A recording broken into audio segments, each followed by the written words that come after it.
All right. Yes, I'm so glad that we're here, everyone. I'm going to let you guys all introduce yourself, but I just want to do a little brief introduction as to why we're having this call. We are recording this so that other people can increase their awareness and begin an inquiry with us and let this ripple out well beyond this 45 minutes that we have today. You know, Victor hosted a call, I don't know, a week ago on boundaries and consent.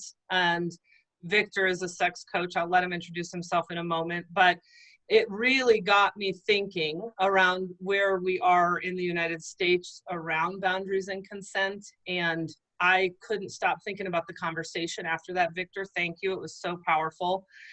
And then the next day, I'm on my women's group call with my girlfriends, and Liz, she works with preschool kids, and they're in high demand right now. And she starts talking about how they're working with social distancing and physical distancing with, I don't know, many preschool kids coming together for the summer. And it's, I think, a fascinating topic to look at where we've been, where we are, what's emerging because of COVID, and what are we really interested in creating in terms of some new social norms. I feel like this is such a rich time for us to be looking at our intention around our world in the United States specifically. So let me just give you guys a minute to introduce yourselves, say anything that you would like.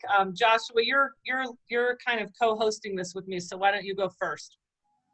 My name's Joshua Hunt. I am a founder of a company called Trey Laura, and I am now just kind of helping companies out wherever I can when they need it through this COVID stuff. So I've been taking some time off. I've been on an 18-month sabbatical, and so I'm just here to help however and learn and see what's happening.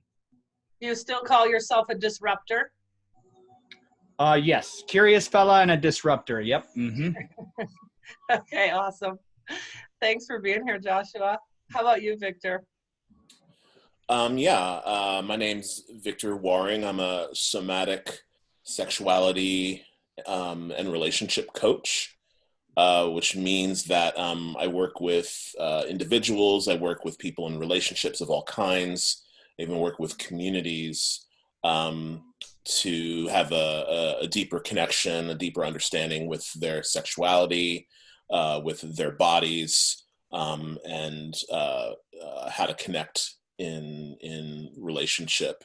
And the somatic piece is just a fancy way of saying body, that these things that we're working with happen in our bodies, including things like boundary and consent. That just triggered a whole nother part of today for me around how disconnected I think we are from our bodies, actually, and on not using them to inform us. Liz? I am Liz Knapp. I am the program administrator and of the preschool and the programming at Sunflower Farm. We have a preschool, a school-age program, and we have camps. We have a variety of other things at the farm, but that's what I'm here to talk about today. And it's been navigating a storm right now, to say the least. Running a preschool in a pandemic, as I've said to Leslie, is no joke. So we have to change our entire idea about early childhood or education right now. Okay, great. I'm glad. Thank you, Liz. So glad you're all here. So let's talk about the past first. And this is really wide open, but consent, boundaries, agreements. I kind of like to start with you, Liz, in terms of what have we been teaching our children? Like you were speaking to that a bit the other day. What historically, how do we teach them about consent and boundaries? Right. So early childhood education is not really about education as such, like curriculum. Obviously, it's more about the social, emotional well-being of these children. Learning to share is extremely important, ages 3 to 5. Learning how to obviously play together, how to socialize, because before that, a lot of children do independent play and not play together. It's a great stepping stone into, their educational career and just their life as little beings. And so traditionally, heavy is sharing and checking in with these children and how they interact in a group setting. And so now, though, we have to physically distance 3 to 5-year-olds in a way that they're obviously not used to. And so that kind of brings me to where we are now, which I guess I can go into. Leslie, are you okay if I talk to the present, or you want to jump around? Well, let's talk a bit about where we've been, Liz, because what I was really struck by is, and remembering as a parent and as someone exposed to preschool and elementary school, is that there's an expectation to share. Mm-hmm. And so it's embedded in the teaching and in the curriculum is this expectation to share, and that feels non-consensual. Mm-hmm. Mm-hmm. Right? Like, we don't give, I mean, even in the work that I've done around consensual and somatic work and working with my children, like, if they don't feel like hugging an adult, they don't have to hug the adult, right? But that's not the norm. That hasn't been the norm. So yeah, let's just talk about that, you guys. I want to hear from all of you on this. I mean, I think with the sharing piece, yes, like that is key. It's just like, I'm playing with this toy, but the other boy wants to play with the toy too. And so there's, there'll be taking, and then you're reprimanded because you're not allowed to take from the other kid. And then there's maybe a hitting, that happens, but you're told, no, you have to give this toy to this child, or you have to figure out some sort of a compromise where you have it for a couple minutes and then he has it for a couple minutes. Obviously, this is key to early childhood education. Mm-hmm. Yep. How do you think about sharing, separate from the hugging and touching, sharing, how do you think about that when it pertains to I own it and I should share it, or it's community stuff? It's a toy in the classroom and I share. How do you think about that? Mm-hmm. I think that's a good point. I think that there is community stuff in the classroom, of course. And that's why, kids are not encouraged to bring their own toys to class, because they're their toys. And especially a really great stuffy, that you go to sleep with as a little kid. Nobody wants to have that child feel some sort of separation from it, of course. So they're encouraged not to bring their own toys. So we do have these communal toys in the classroom that are for everybody to share. And you have your stuff at home, we have our community stuff in the classroom. So yeah, that's a great point. Mm-hmm. So if they did, generally speaking, Liz, your experience is if they bring something from home, it's considered more communal. Right. So yep, if you bring it and you want to share it with the class, you have to be able to have everybody touch it and play with it. So oftentimes these toys end up in kids' backpacks, because they don't want to share that toy, It's theirs. Victor, you have a lot of examples, I bet. Like, what's coming up for you around this? Talking? Well, you talked about history, and I want to jump way back just for a second, because to me, this informs. Our history informs how we do boundaries, how we do consent, how we do bodily autonomy right now. So the way back, two things. One is that we're not a culture, we're not a country that's based in consent, and that has a lot to do. I'll just start at the beginning of this country with our foundations in slavery and oppression. Our foundations are in, you don't have bodily consent. Can I ask a question just real quick in that? When you use the word consent, what is how do you define that word when we're speaking in this consent? What does that mean to you? I talk about consent in terms of autonomy, that I have authority over my body, and that what happens to it is up to me. Mm-hmm. And so therefore, if you do anything to my body, my person, then you need to request or have permission to do that. And so in a country based in slavery, and obviously we're not a slave holding country now, but those foundations are they're part of our bones. And it's not just people of color. I mean, that's just the way we deal with people here in our country right now. So that's part of the way back. We're not based in consent. And then the other piece is that we're also a country that's based on very fierce ideas of individualism. And so with that's just, I mean, people talk about that all the time. We're rugged. What does that mean to you? What does that mean? I'm getting to it, Joshua. So what that means is that, I mean, this is stuff that's written into our documents. We're a people that really value our individual rights, which is not a bad thing to value. But I think what we're seeing right now is that there's such a leaning on individuality that there's not a high level of interest in, and how does that intersect with the community and what the community might need. So I mean, the arguments are up right now. Hey, I want to do what I want to do. I don't want to do something. I don't want to get into an argument about masks here, but I don't want to do something fairly simple like wear a mask, which might help with things happening in the community because it infringes on my individual whatever. So those two things, just to me, inform this picture on sort of the meta level. That's my mind goes to the meta.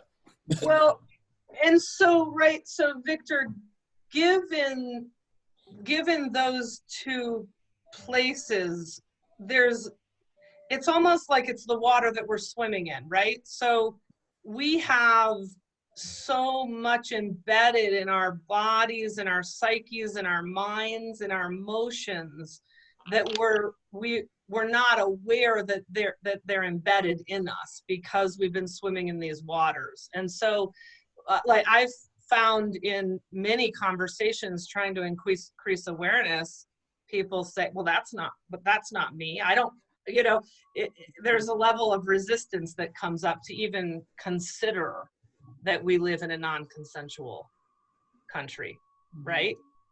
Or that my individuality actually is a blind spot around my collective framework. Yeah. And it's like, well, no, it's not, right? That's this is a good thing. Like that's been my experience in talking to people, is that it feels like individuality is being attacked, or I'm being attacked for the way I operate. Yeah. Yeah. I mean, it's tricky because it's, the idea of like being a fish in water, it's hard to describe water. But I bring it back to examples of consent happening right now at the cultural level. So, for instance, with COVID and people going back to work, and sort of the country's response to like going back to work. Right now, the country's response, there are many responses, but overall is like, we need to get back to work. We're not willing to do the things that we need to do to make it somewhat safer to go back to work. But the lack of consent is, it's more important that you lose your bodily autonomy and go back to work, because that's what makes this thing function. We need this thing to function, and we're not willing to do the things to take care of you and to make sure that it's functioning well. And we live in a culture where oftentimes not people see that as freedom. Like we hold it from like, oh yeah, I need to go back to work because that's my freedom. And it's actually sort of a constraint of like, you need to keep this thing going, and we're going to do as little for you as possible so that we can keep this thing going. And who's saying that? So I'm talking at large levels, governmental levels. I think that's what I'm hearing from the government. Go back to work. Yeah. And people are saying things like, I'm not sure, is this safe? Are we doing things to make sure that we're okay? And we're hearing things like, well, it's not that big of a deal. Just go, and we'll kind of play it by ear. So can I ask a question about consent and individuality? Do you think one of those has more weight in what's going on now than the other, or does one need more focus in the other? Addressing the individuality that people seem to be focused on, or is it about consent? I consider consent and boundaries as dynamic. They shift given what's going on. So at a time when there's not a crisis going on, I think there can be more emphasis on individuality. At a time when there's a crisis going on, like a hurricane or a pandemic, we tend to do things that are more communally minded. I think we're in a more communally minded moment, but that doesn't mean individual rights go out the window. Mm-hmm. And can I add a little on that? Because I think, Victor, you brought up something it's along the same lines of all this, coming back to childcare and the community. So we need childcare in order to go back to work, and especially women. And women are the disadvantaged people in this for working, because they're mostly the ones taking care of the children. And so in this situation, we have most of our childcare centers, because I'm on directors' calls, and they are shutting down. And we had directors crying because they have 3 kids. Like the Boulder Journey School, which is a really well-known, highly sought after, expensive preschool in Boulder, has like 3 kids. And they have many, many children. They have wait lists miles long. And so people are afraid. And so they're going to shut down. And in this part, we can't go back to work in our community if we don't have care for the children. And so here we are, we have our individualistic thoughts. So, well, I'm not sending my child to preschool because I'm afraid, but the reality is the people that need it, they're not going to have it. And so how do we function as a community, with our individualistic ideas? We've even been kind of criticized for opening our center the way we are. But the idea is that we're here for the community, that we need to support those parents that have to go back to work and, make money for their family. Yeah. Oof.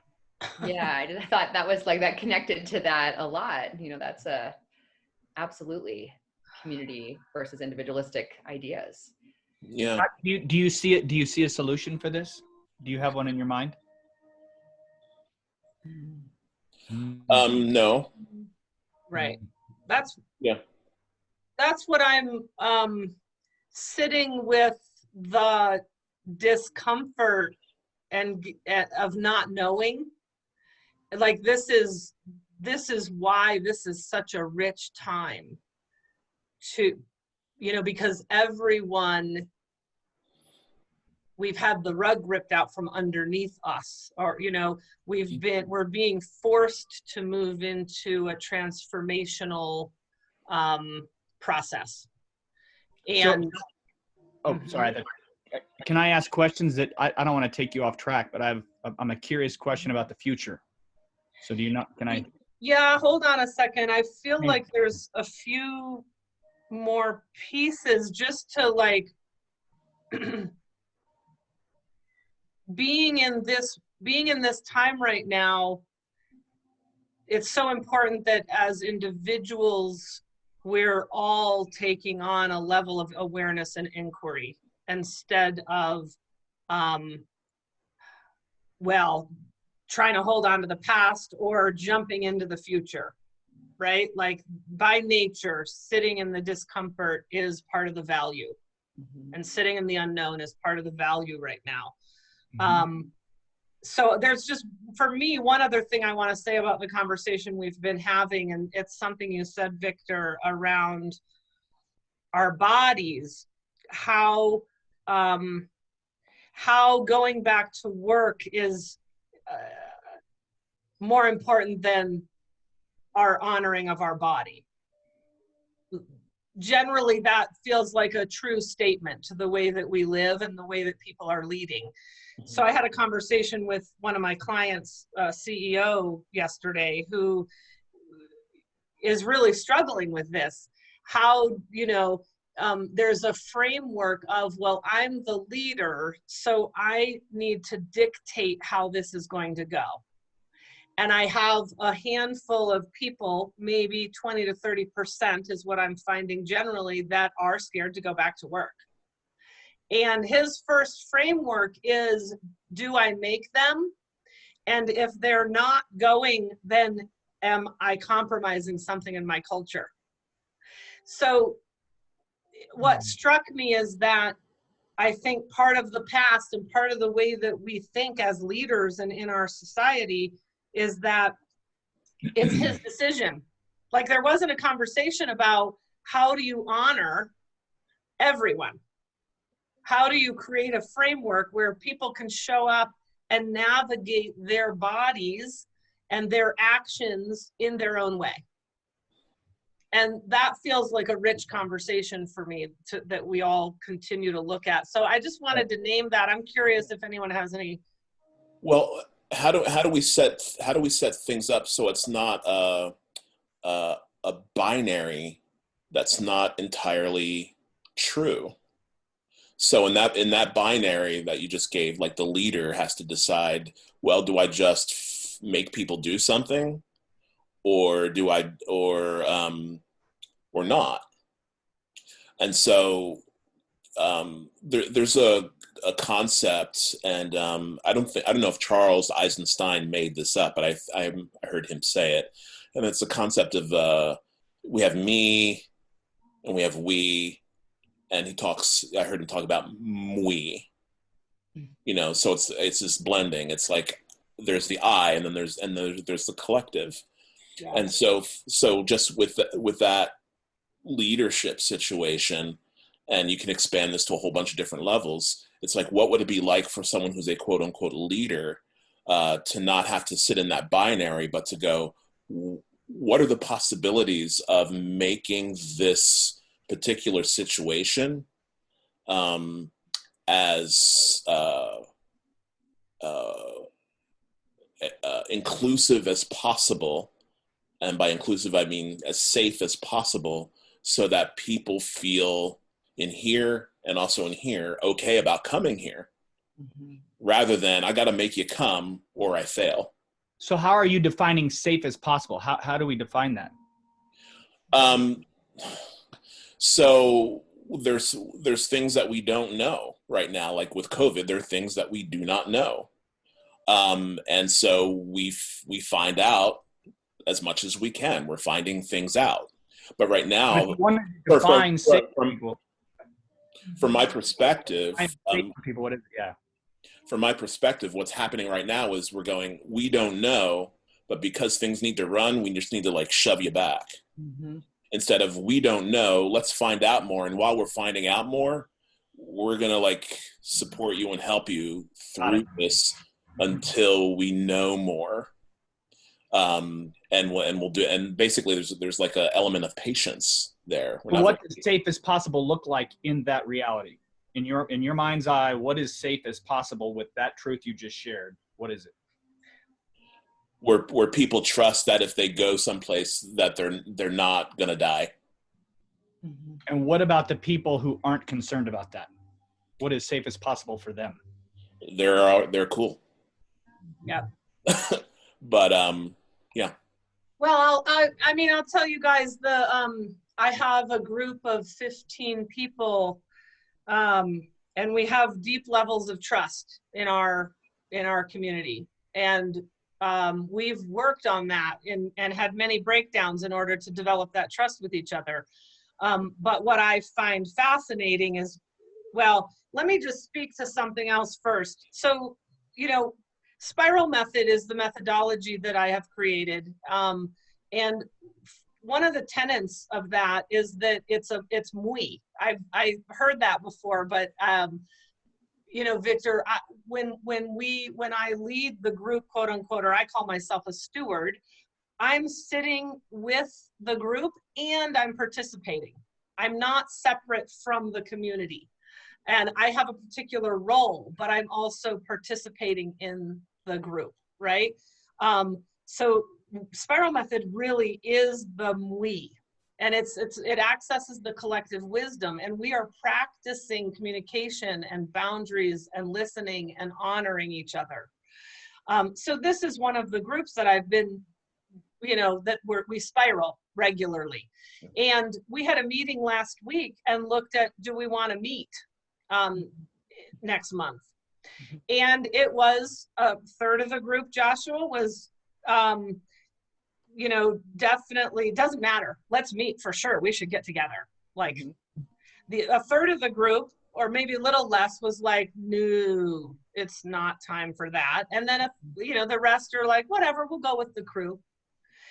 It took us 7 minutes to agree to, yes, we're going to meet and create a protocol with 15 people.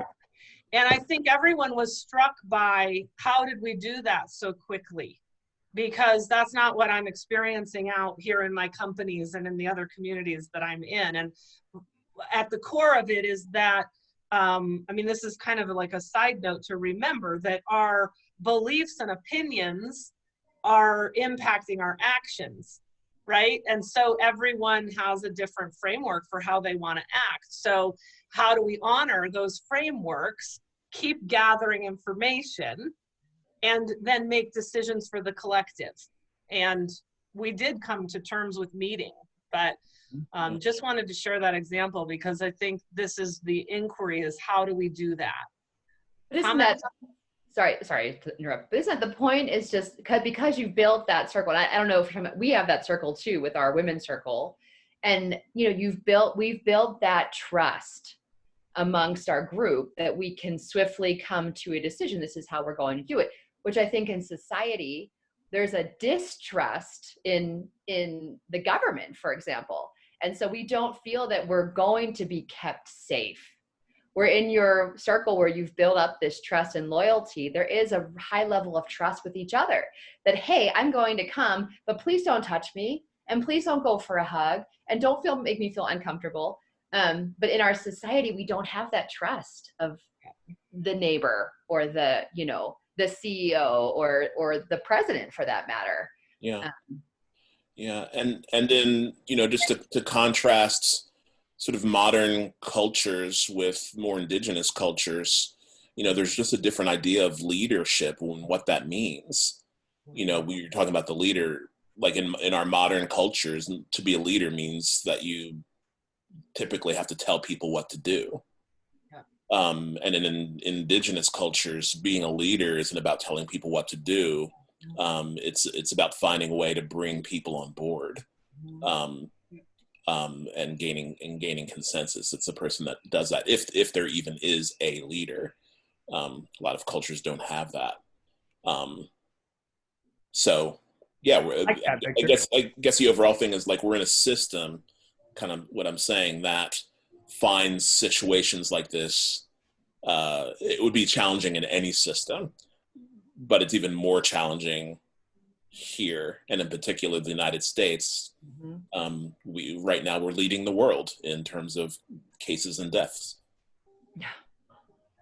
So if we were to assume that the past is perfect and the present is precious and the future is freedom, and your explanation of leadership here and in other parts of the world, how do we show up as individuals, as leaders, from the example of other countries versus the way we do it here? How do we show up and bring people along versus telling them in this new thesis that it's time to change?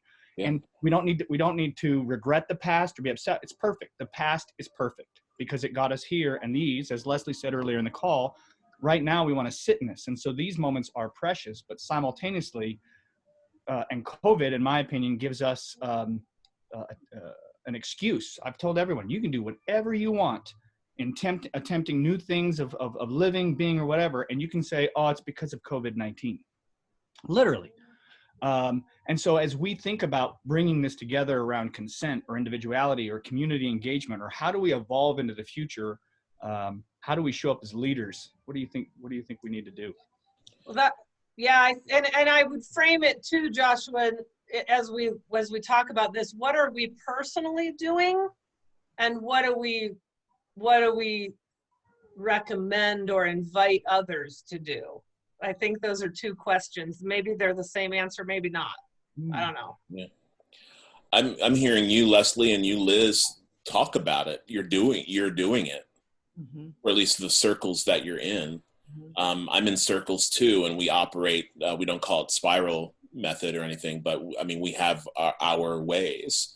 So that is what we're doing, and we're doing it. I think people are starting to do things at smaller pod levels and going, what do we need here? Because these are the people that I'm actually touching ground with. So what do we need? How do we work this? So I think people are starting to do that, and Leslie and Liz, you're just giving examples of what we do. And I think to bring another point to that though is surrounded by that pod, I feel a lot of judgment, and I feel a lot of being shamed, and I leave and I feel, gosh, I feel guilty. Like, was I allowed to be with those 8 people? Did we get too close? Was the neighbor watching? And that's where I find that I'm struggling with this, because I kind of know where I am, but I am feeling that judgment from outside, and I'm not liking it at all. Well, and how are you interacting with those folks? I mean, it's one thing on Facebook, and it's another thing in the grocery store. When I'm on Facebook, I'm trying to help increase awareness, and inevitably someone comes into attack and wants to fight. And then I'm like, I'm not trying to fight. Like, this isn't positional. And Victor, you were great with me on something a couple weeks ago. I was like, I'm so angry. And you're like, just have compassion. Like, Victor, you show up with compassion, and you're fierce at the same time. Like, it's a really have compassion. Yeah. How I'm describing you, Victor, is this big, tender, big, black, gentle man with a sword in one hand and a feather in the other. Oh. Yeah, I mean, Liz, what you were just speaking to is, what happens when how my pod or how I'm doing it interfaces with another person or another pod, and especially if you're doing it differently. And then Leslie, what I heard you speaking to is also just the fact that what we're in right now is we're in survival mode, and we're in collective grief, and that does not bring out the best of our behaviors. I'll speak personally, it makes me like really edgy, and all you need to do is like scratch a second and like I'm in anger or I'm in sadness or whatever. So we're there's a lot being asked of us right now, which is to somehow collectively interact well, and to do it with the least amount of emotional, psychological resources that we currently have. Well, and so by nature, we have got to be responsible for our triggers and our bodies, and be responsible for our own choices. That's a boundary conversation that I'm going to be the queen of my domain, and I own my domain, and I don't put that on anyone else. Right?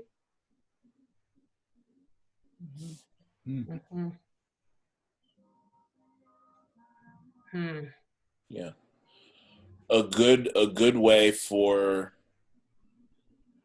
people to move out of survival mode or emergency mode and have more emotional resilience to make better decisions.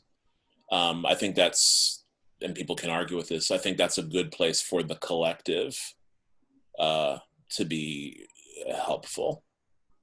Like right now, we are in survival mode because it's a crisis, but also because people are not sure about their basics, things like resources. And this is a place where the collective, when I say the collective right now, I'm talking about things at the governmental political level, can be helpful and can go, okay, here are some things that will be helpful so that you're not clawing at yourself, and more importantly, you're not clawing at everybody else. Right. Here are some things, and then we collectively can like find our feet and make better decisions. And my bias is that the collective at that level isn't very interested in doing that. They're not interested in really supporting people so that we have a more resilience. And I don't want to get conspiratorial here, but I think they're actually subconsciously more interested in having us feel less abundant and more scarce, and for us to be clawing at each other, because that keeps things how we're. Can I be super direct? Yeah. I think this is the problem. If we, in our own internal languages, if I, Joshua Hunt, continue to reference other people as they, and then subcategorize them like they did with Black people, like they do with gay people. Don't call me they. I am gay, but don't call me they. I'm not all gay people, right? And so for us, what I'm watching is collectively across the community now for almost 3 months, I've been on hundreds of these Zoom calls. And what I'm watching is this desire to fix government, to fix community, to fix businesses. And it's the old overused quote, be the change you wish to see in the world. And so I wonder, what do I have to do to fix this in my world in such a way that I can emulate it and maybe take it to my family, and then maybe take it to my neighborhood, and then maybe take it to my city, and then worry about that stuff. And I really, for me, I'm wondering how, and truly for the next season of my life, what I call season 4 coming up, I wonder what is the work I have to do to be a solution towards some of these really intense conversations. And again, my belief is we haven't even scratched the surface of what's going to be shaking loose over the next 2 to 3 years.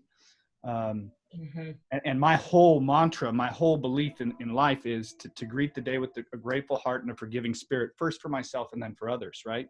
And what I'm learning through this 18-month journey, and I will tell you, I didn't, losing my company or leaving my company was the hardest thing I'd ever been through in my life. And coming out of the closet was really freaking hard. But losing Trey Laura, it broke me. It broke me to a point of, at one point I thought maybe no return. And so I wonder what do I want to emulate and show up in the world as in such a way that it changes me and I can see the change in effect. And so I'm testing things, right? How do you think about the future, the new future that's coming? Because there's going to be new normals, right? How do you think about us individually showing up like that to be that change? Well, and you know, Joshua, what I hear or what I start thinking about when you speak to that is that I've had many times in my life where I want to go out and change the world, and I've forgotten about my own heart and my body and my children, right? So going out to change the world, if it's at the cost of this, or you're not connected to this, actually isn't effective or healthy. And so I do believe we do need to start here. And there's what does it look like to be committed to and to cause systemic change? You know, like that's what I am fiercely committed to systemic change. I don't know what that word, I don't know what that was, systemic. What does that mean? To change, to transform or do away with and recreate the systems that are founded on the history that got us here, yes, but isn't actually natural, in my opinion, Mm-hmm. or working. And there, there's a lot that's not working about our systems, our economy, the way we don't take care of the earth, right? And we like learning from indigenous cultures or indigenous systems, for example, would be, we have a lot of models that will create workability. But if we're blind to them, we're not going to learn from them. Mm-hmm. So here are some of the ways that I do things, or I'm trying to do things, and I'm not speaking as someone who knows. I'm just speaking as someone who is doing what I can in my little world, while looking at the bigger meta pictures. But because we started off, we're talking about boundaries and consent. Mm-hmm. And so where I feel those things is in my body. My boundaries come from a felt sense of what is right or not right about what's going on around me, and how am I going to interface with that. So they're not, people oftentimes think of boundaries as like this thing you think about. And when I'm working with people, I'm like, what do you feel in your body? What's the truth? What's your somatic truth that tells you what's going on here? And so I start there.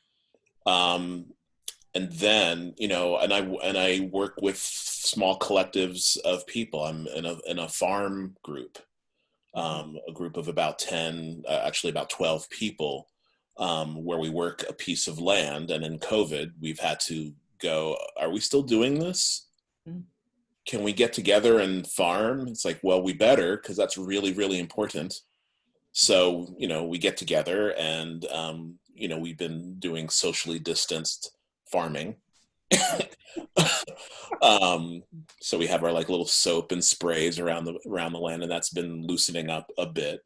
But to me, that's like, that's a model that I want to work in, because it's about making things that are for sustainability, food, about there's still reliance on the wider culture and the government to do whatever, but we can feed ourselves, and we're in community, and we're making decisions about how close we're going to be and how we're going to do it, as a small pod, as a community.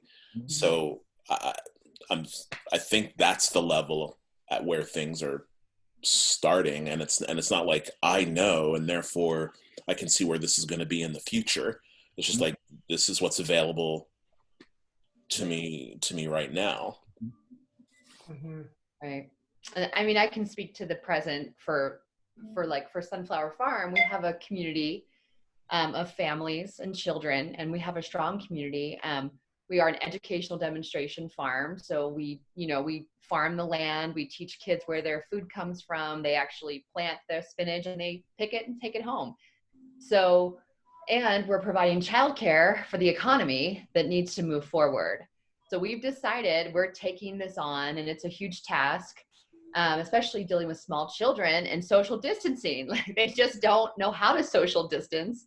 But so I was telling Leslie, like, we're going to start the first day of class. We have circle time, and we'll have a really wide circle this time. And we're going to take hula hoops. And the teacher's going to say, okay, this is your personal bubble. And you'll have the hula hoop around you. And we're talking to the kids not about physical distancing, or not social distancing, but physical distancing. So the idea is you can still laugh with, Trevor. You can have fun with him. We're not going to touch each other. And so this comes to where Leslie was talking about consent, and how in the past, you do talk about this more in kindergarten, but early childhood, you don't talk about your personal bubble as much. Because we want to talk about sharing and cooperating. And now we're saying, well, actually, here's your art supplies. Nobody else can touch them. And here's your bubble. Nobody else can touch you. So I think this feeds into what is going to happen with these children. I don't think we're going to be out of this in three or 4 months, And how does this then reflect on the larger consent and consent long term as adults. And that's, I like when we were having that conversation, Liz, the first was like, oh no, what are we teaching our children? Right. And then as I'm listening to, I'm like, this feels really good. We're teaching them about their personal bubbles. And, you know, as we emerge through this, there's an opportunity to have a whole conversation about consent and honor and choice as human beings. Hey, I have a question. Do you think, how different do you think all this would have shaken out if we didn't call it social distancing, if it would have been named physical distancing? Do you think there would have been a different, would you think? I kind of think there would be, because I love how we're saying we're using physical distancing. You said that and it rung my ear. So it's, it is different. You know, social distancing is really like, ooh, you know, and that's what the masks, the whole mask culture now. You know, when I'm on my run and my mask on, I'm like afraid to look at anybody. And, you know, people are turning their heads to avoid the air that I'm breathing.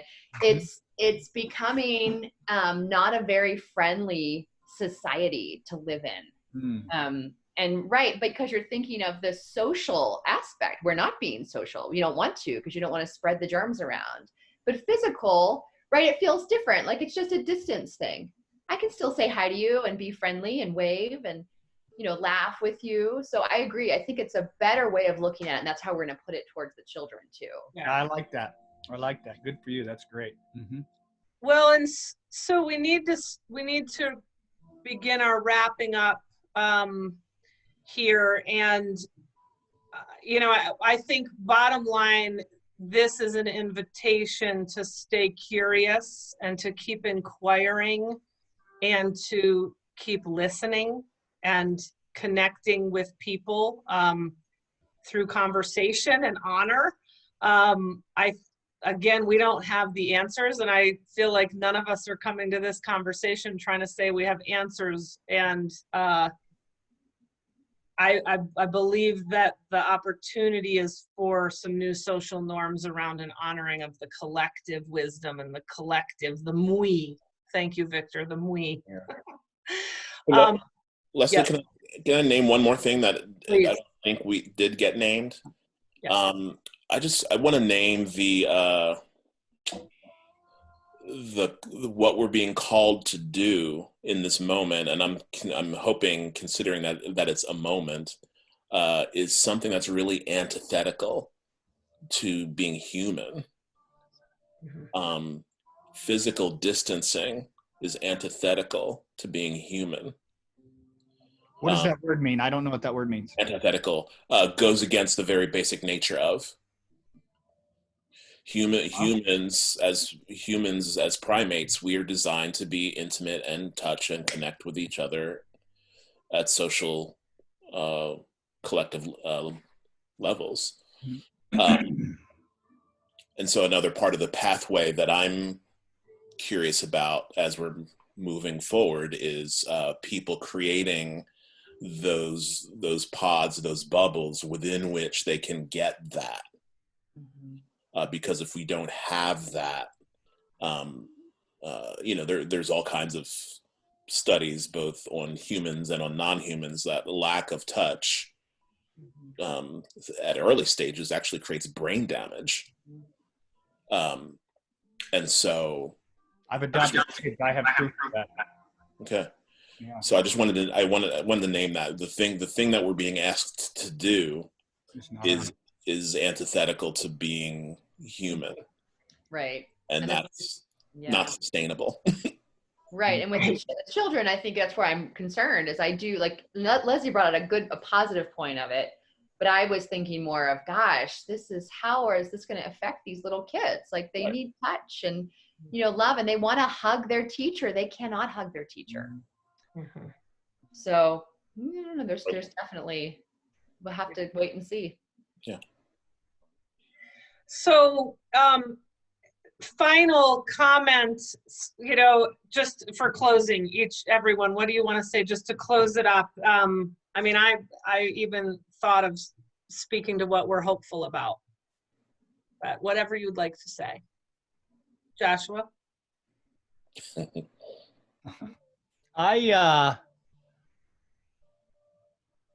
I believe COVID-19 is a gift, and inside of that, there's been a lot of pain and suffering from it. But I can tell you, in my life, I've had a few bumps along the way that were not really ideal, and they were suffering for me. But I can look at what I became afterwards, and how I evolved, and how I opened up to new ways of thinking that brought me here. I wouldn't change one of them. And so I'm hopeful for the suffering to shake us into a new beginning of opportunities that changes us for the better. And I believe in my heart of hearts that we're going to see, and I'm going to be a part of it here in Denver without a doubt, we're going to see new ways of surviving, thriving, and creating not a work-life balance. I think that's going to be silly. It's going to be life harmony. And so how do I show up in the world in this collaborative way with a grateful heart for COVID-19?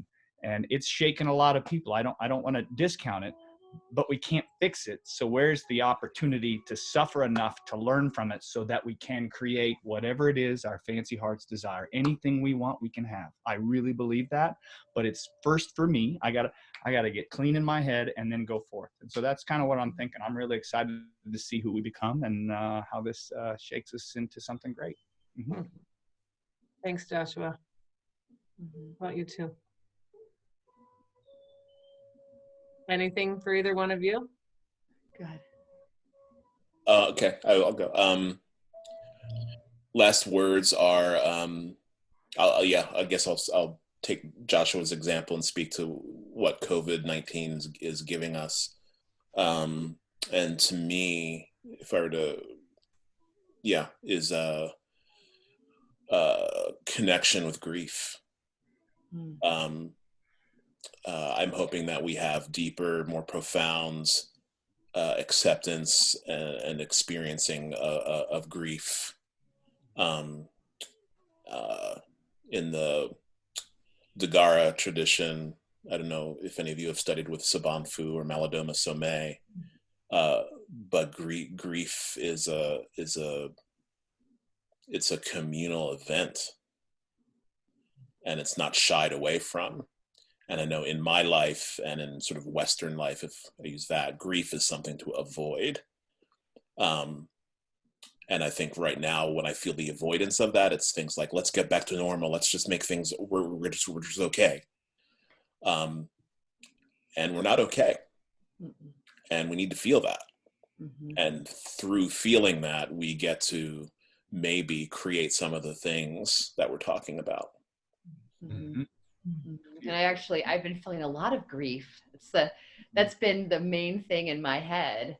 And I don't have any really, traumatic things that have happened in this situation, but it's a loss for a lot of things. And so I love that you said that. And I think my hope right now is just that